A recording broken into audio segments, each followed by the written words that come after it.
Relationships can be our greatest source of joy or our biggest challenge. Let me take you behind the scenes of my life and the lessons I've learned about love, heartbreak, and everything in between. If you guys are new here, my name is Megan Mae, and on this channel we talk all things self-development, spirituality, and growth. If those are some things that interest you, you're in the right place. I asked you guys over on my Instagram at Mae Stevens to ask me a few questions about my heartbreak or my love life so we can get to know each other just a little bit better. First question is, what's the biggest lesson a past relationship has taught you? When something's over, that doesn't mean your life is over. When one door closes, another door absolutely opens. That just because a chapter is finished, that doesn't mean your life is done. And when something does finish, there is an opportunity there for you to create an entirely new life for yourself. That in that moment of sadness, in that time of sadness, more like a season, you are at a point where you get to decide what it means. And from that place, you can then rebuild yourself into who you want to be.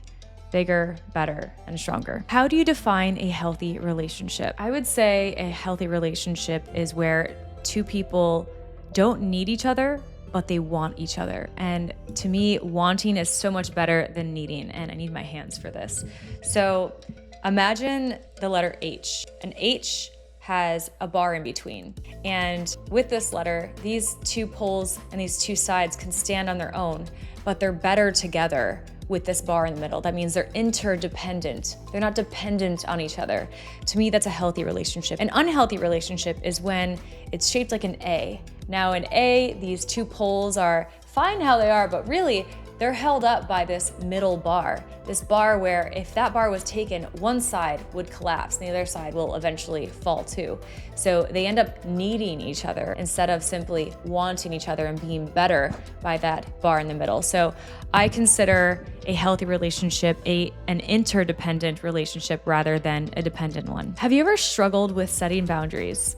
Absolutely. I have struggled with setting boundaries in pretty much every area of my life. And I'm not afraid to say that. I mean, in friendships, I've been taken to the doctor's office and it wasn't even a serious doctor's appointment, but where my time wasn't respected and just kind of taken throughout the day on their errands because I was new to a city. And anyway, yeah, so not setting boundaries of like, this is my time and I love you as a friend, but I'm not going to give up hours of my day just so you're not alone. So there is time where I haven't set boundaries with friends, in relationships where I overgive and I lose who I am because I don't have any hobbies anymore, and all of a sudden your whole life is revolving around this partner. So I've lacked boundaries in a relationship as well. With family, overgiving and thinking that the more I give to family and certain family members, that maybe then they'll finally love me and finally accept me. But through that, I'm pretty much just a doormat and they think that they can just shit on me at any moment of any day of any time. And eventually I had to put my foot down and now they respect me. So I'm not talking about my entire family. So mom, if you're watching this, I'm not talking about you, honey love, not talking about you, babe. Just different family members that it's been hard for me to set boundaries and put my foot down, but it has to be done because otherwise you're going to be walked all over and people won't respect you. And I don't think respect has to be the number one thing on your priority list, but it definitely has to be up there because if you don't respect yourself and your boundaries and your time, then nobody else will. What's the hardest part about being vulnerable in a relationship? I would say it's letting people in on your secrets, your deepest, darkest secrets, because if they wanted to, they could spill them all to everybody. I think it's hard to tell people your weak points because, especially from me, I was in a narcissistic, emotionally abusive relationship. They want to know your deepest, darkest secrets because that way they can pull them out at the best moment, exactly at the point where you're at your weakest or they think they're not getting their way. They'll just pull out those cards. They'll pull out the wild cards of that time when you were vulnerable, that you shared something that was private or very near and dear to your heart or like your deepest, darkest secret. If they're a bad person and don't have the best intentions and the best intentions for you, then they will most likely use it against you. So I would say being able to be vulnerable, but first you must trust that person and know that they only have your best interests in mind, and making sure that they are your confidant, that they aren't just going to, when the time is convenient for them, if they're upset at you, go and say your business to everyone and anyone. Who taught you the most about love? Oh my gosh. Everybody that's broken my heart. Or more so, those people taught me what love isn't. Maybe I've taught myself the most about love. And of course, I read books and read different topics on love. But I believe that to learn love is to also learn what love isn't and to know and understand what love isn't. So I would say to me, it's life experiences, it's people, it's myself, it's books, it's all the above. How do you handle conflicts in relationships? Definitely talking them out, talking them through. There are different types of people in relationships, and some people do not like to discuss a problem right away. Sometimes they like to sit with it and ruminate on it and think about it and think about different ways to get back at that person, or think about how they need to say that next sentence or what they're going to say next, but they need a few days to simmer on it. And that's just not me.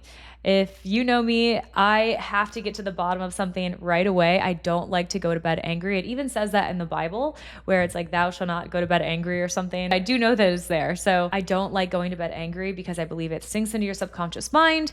And maybe sometimes there's a time and place for that. But I really like to nip a problem in the butt by communicating, by starting with, I feel this way, and then being able to talk it out with that person so that we can come to a mutual understanding and then find a solution. Have you ever had to walk away from a relationship for your growth? Absolutely. But I also believe that you grow no matter what. So you can grow if you're in the relationship, you grow if you're outside of the relationship. The time that I walked away from a relationship, it was actually for my safety. So there's that. But there we grow too, don't we? What's your love language and how do you express it? I talked about this in my last relationships video, but I feel like my love language is all of them and it just changes by the day.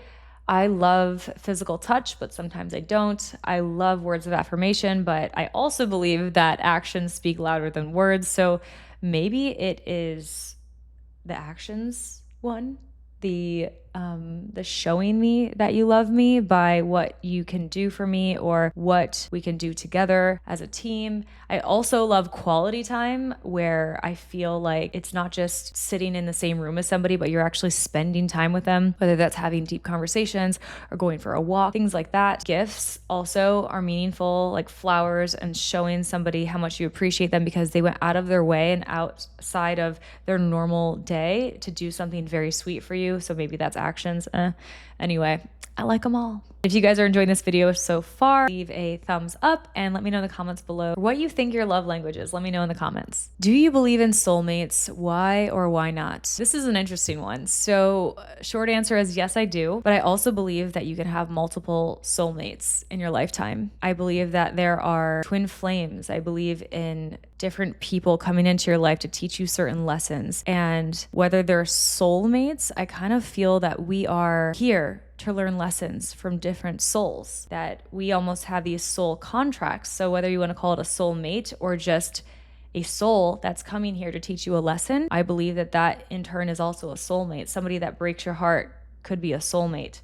It's somebody that is there for a season, could be a soulmate.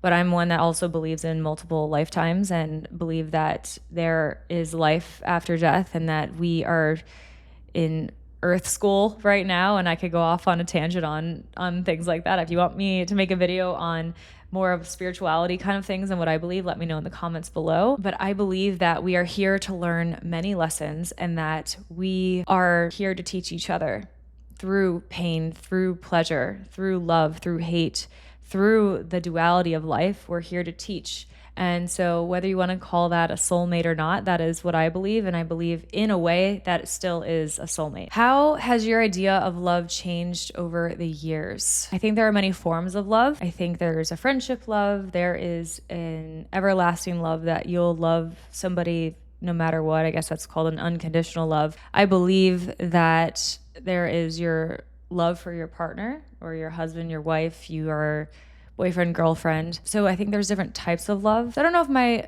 idea of love has changed over the years, but that I believe that there are different forms of love and deciding who deserves that specific love from you, because you can also love somebody but never speak to them again. You can love them from afar because you have to set a boundary.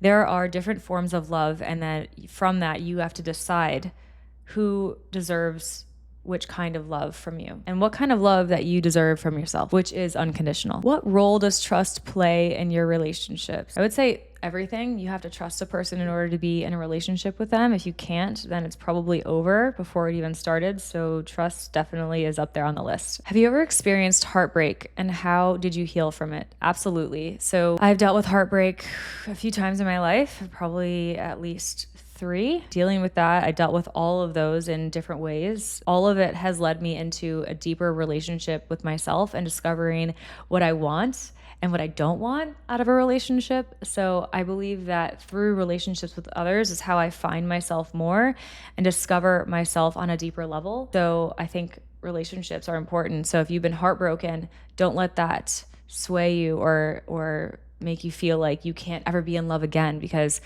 there is love again. There are multiple people out there. And if one person doesn't work out with you or for you, somebody else will. But we have to fall in love with ourselves first. So let every heartbreak allow you to fall in love with yourself even deeper.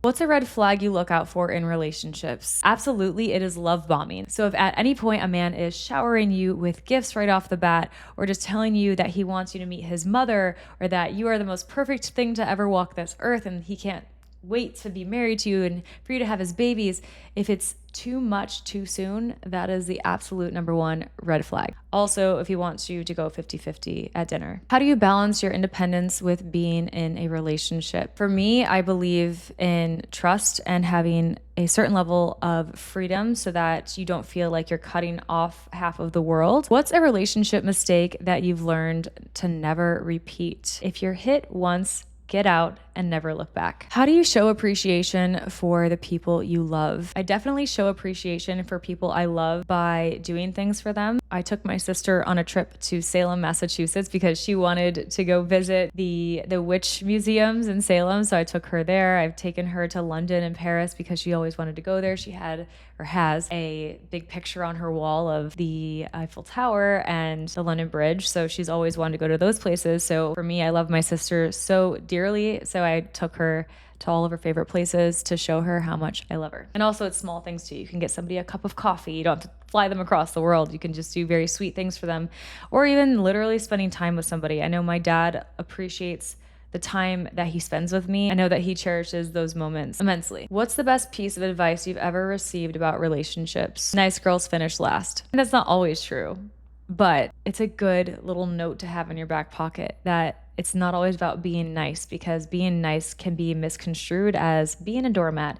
And we don't want that. Have you ever been afraid to commit, and why? Because for me, I've had many people in my life who have been extremely jealous or have become extremely jealous once I'm in a relationship with them. So to me, it's been really hard to be in a relationship because I feel that then I can't really even speak to men or talk to men. So you have to be with somebody that's extremely confident and knows who they are so that they don't trap you and make you feel like your life is cut off from the rest of the world. So if you are a woman who is liked by many people, possibly, just if you're a friendly person, make sure you're with a very confident man. How do you know when it's time to let go of a relationship? I would say it's time to let go of a relationship when you realize that your values are no longer aligning. I think when a relationship starts, there's all these butterflies and you only see the good in a person, and that's absolutely fine. That's the honeymoon phase. But there comes a point in time where the rose-colored glasses come off, and then you have to decide and realize, do our values align? Like, if this person's top value is family and your top value is freedom, do you think there might be a little conflict there about how you guys can move forward? So maybe it's sitting down with your partner and really writing down what your top values are and seeing how you guys can come to an agreement. And if you can't, it might be time to let them go. What's your personal definition of unconditional love? To me, I just felt this beautiful sense of spirituality here. So unconditional love to me is my creator. Unconditional love to me is God. Unconditional love to me is the divine, and the love that runs through me and is above me and around me. That is unconditional love. That is love. And that is a love that can never be broken. That is a love that runs through us all. That is the love that creates us and allows us to all be one and not see the separation. That to me is unconditional love. That feels good. If you guys enjoyed this video, I would really appreciate it if you give it a big thumbs up and let me know in the comments below, what is your love language? And I'll see you in one of these videos up next.